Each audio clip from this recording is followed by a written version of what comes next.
Bonjour à tous et bienvenue dans le 35e épisode de la saison 3 de Gaminerie, le podcast qui vous conseille des films à voir avec vos enfants.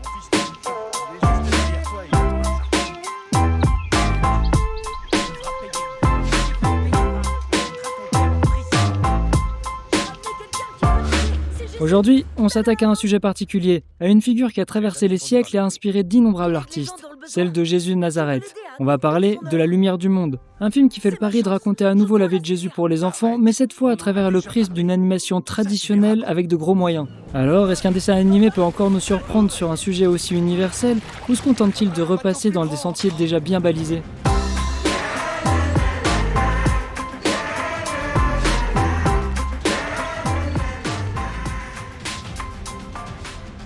Tout juste disponible sur la plateforme Sage+, La Lumière du Monde est un long métrage d'animation qui s'attaque à l'un des récits les plus célèbres de l'humanité. Donc ce qui rend ce projet vraiment à part, c'est son distributeur et promoteur, le studio Sage.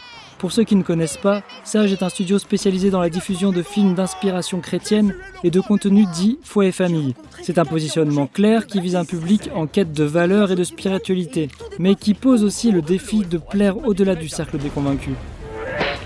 Aux manettes, on retrouve un duo de vétérans, Tom Bancroft et Jon Schaeffer. Si ces noms vous disent quelque chose, c'est normal. Tom Bancroft est une légende passée par les studios Disney. Il a notamment créé le personnage de Mushu dans Mulan. Sa patte est immédiatement reconnaissable. Techniquement, le film fait un choix courageux et rafraîchissant en 2026. La 2D traditionnelle. Donc pas de 3D clinquante ici. On est sur du dessin à la main qui cherche à renouer avec l'esthétique des grands classiques de la fin du XXe siècle. Mais avant d'aller plus loin, de quoi ça parle ? Le film nous retrace le parcours de Jésus de Nazareth depuis ses débuts publics jusqu'à ses derniers jours. On suit ses rencontres avec ses futurs disciples, ses miracles à travers la Galilée et ses enseignements qui bousculent l'ordre établi. Le récit est porté par le regard de ceux qui l'entourent, tentant de capturer l'impact de cet homme sur les foules et sur l'histoire, le tout enveloppé dans une ambiance lumineuse qui justifie le titre du film. J'ai vu passer la bande-annonce sur les réseaux sociaux, et c'est ce graphisme typique des dessins animés des années 90 qui m'a interpellé. J'ai donc décidé de voir ça de plus près avec mon fils de 4 ans, ma fille de 7 ans et mon fils de 13 ans. Et franchement, on a passé un moment intéressant. Mes enfants avaient pas mal de questions à la fin du film. Donc le premier point qui saute aux yeux, et c'est une immense réussite, c'est le design et l'animation particulièrement soignés. On sent que Tom Bancroft n'a rien perdu de sa superbe. Les personnages sont expressifs, les décors sont riches et la gestion de la lumière est magnifique. C'est un film qui est beau à regarder tout simplement et qui prouve que l'animation traditionnelle possède une chaleur et une texture qu'aucune machine ne pourra totalement remplacer. Cette animation 2D de qualité fait vraiment plaisir à voir. Pendant 1h30, on a cette impression délicieuse de se retrouver devant un bon vieux Disney des années 90. Il y a une certaine nostalgie qui opère, une fluidité dans les mouvements et une élégance dans les traits qui rappellent le Prince d'Égypte ou Hercule. Pour les parents qui ont grandi avec ces films, le voyage visuel est extrêmement satisfaisant et rassurant. D'autant plus qu'à notre époque, les dessins animés chrétiens étaient vraiment cheap.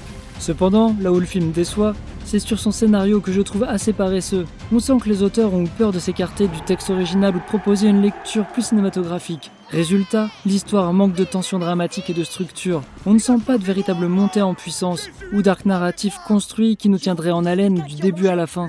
En réalité, le film ressemble plus à une succession d'épisodes de la vie de Jésus qu'à une vraie histoire, avec un souffle cinématographique. On passe d'un miracle à une parabole, puis à une rencontre, sans que le lien entre les scènes ne soit toujours fluide.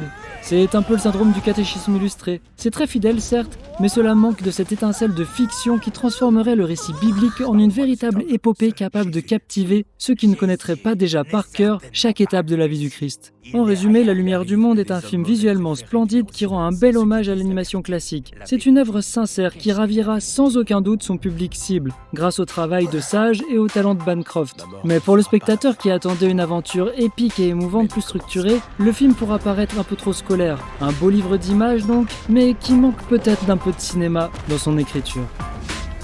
Et voilà, c'est terminé, j'espère que ça vous a plu. Abonnez-vous pour ne louper aucun épisode, que ce soit sur toutes les plateformes de podcast ou sur ma chaîne YouTube. Laissez-moi des pouces, des boosts, des j'aime, des likes, mais surtout laissez-moi des commentaires. J'adore les commentaires, je réponds à tous les commentaires. C'est facile parce que pour l'instant, j'en ai pas beaucoup, alors profitez-en. Allez, à bientôt pour une prochaine gaminerie.